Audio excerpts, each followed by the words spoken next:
right, thank you, Governor. And I agree too. That survey was of such great value for all of our communities and our nation as well.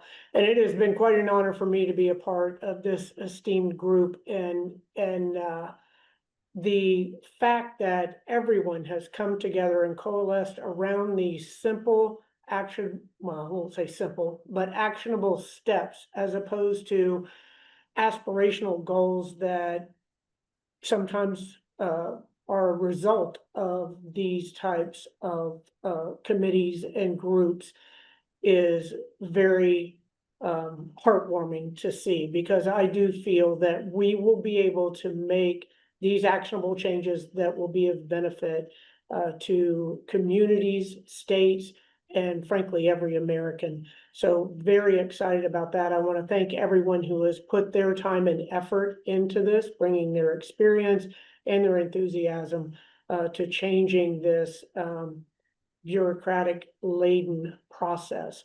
So very excited about that. And just two areas that I would like to comment on before we get down into the weeds here.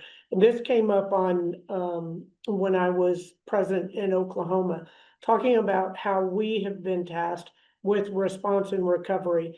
And I do feel that we should, as a group, make a request to include the preparedness and mitigation. And we have already heard from my good friend Kevin Guthrie and Nim Kidd some of the simple steps that can be taken in there with the training, the grant funding, projects that really save lives, save property, and certainly save costs as well.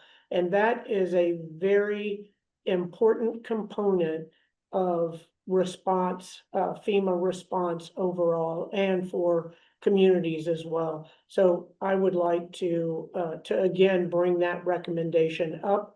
And I don't think that it'll be a heavy lift. I believe that our emergency managers have the simple steps, not simple, but simplified steps that can be taken that will be of benefit again to all Americans. And then second is the insurance. I'm very excited about this parametric insurance. We have a company from the city of Tampa that will be in Washington making a presentation, but I don't want us to lose sight or to judge of the importance of the insurance aspect and just feel that we can push that off to private companies and all will be solved, or coming up roses. Because as having been hit by two hurricanes the end of September and October, I had my insurance reworked and talked about the different insurance companies. And I said, well, from my experience, 38 years now with dealing with hurricanes, you just get the cheapest because they're not going to pay anyway. So we need to ensure that there's legislation for dealing with insurance claims, and also make sure that the insurance companies aren't able to just parachute out when a community is hit by a major event. And we've seen a lot of that in Florida as well.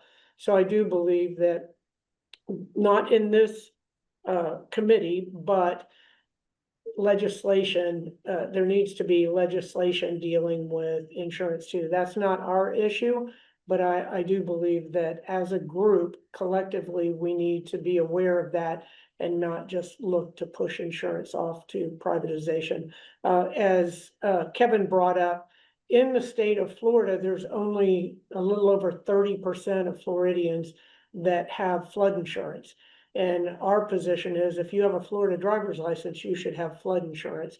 So we really need to take a broader look as a country at that. Again, may not be a concern or a requirement of this group, but we can't easily push it off to privatization.